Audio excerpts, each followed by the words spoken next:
শহীদ president Ziaur রহমানের আদর্শ, ঠিক না? বেগম খালেদা জিয়ার আদর্শের আমরা নারায়ণগঞ্জের 4 নম্বর এই যে 4 নং আসন, এই আসনের প্রতিটি মানুষ যদি কোনো তন্ত্রকে বিশ্বাস করে, সেই তন্ত্র সেই আদর্শ হলো দেশনায়ক তারেক রহমানের আদর্শ।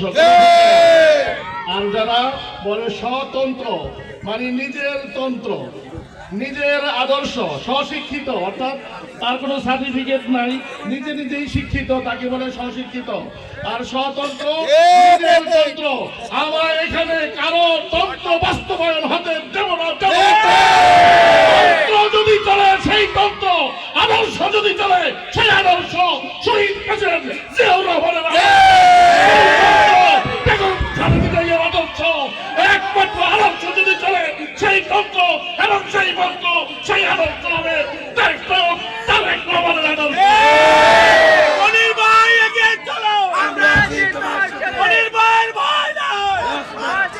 অত্যন্ত সজ্জন ব্যক্তিত্বের অধিকারী, অত্যন্ত পরিচ্ছন্ন রাজনীতিবিদ হিসেবে পরিচিত জনাব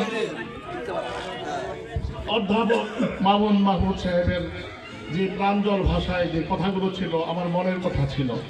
আমি মনে আপনারা ধরে নেবেন এই কথাগুলো উনিও বলেছেন, ওনার সাথে সাথে মঞ্চে উপবিষ্ট সকল নেতৃবৃন্দের মনের কথাগুলি ওনারা বলেছেন। অতএব 12 তারিখ একটা বিপ্লব হবে, সেই বিপ্লবে রক্তপাত হবে না, লাঠি ছোটা ব্যবহার হবে না, হবে তো খেজুর গাছের মধ্যে সিল মারার বিষয়। আল্লাহ তাআলা সবাইকে তৌফিক দেন। অত্যন্ত সময় কম, এই বিধায় আর কথা বললাম না। আমরা এখন 3 বার করে কুল হু আল্লাহ পড়বো, সকলে বিসমিল্লাহ বলে 3 বার কুল হু আল্লাহ পড়েন।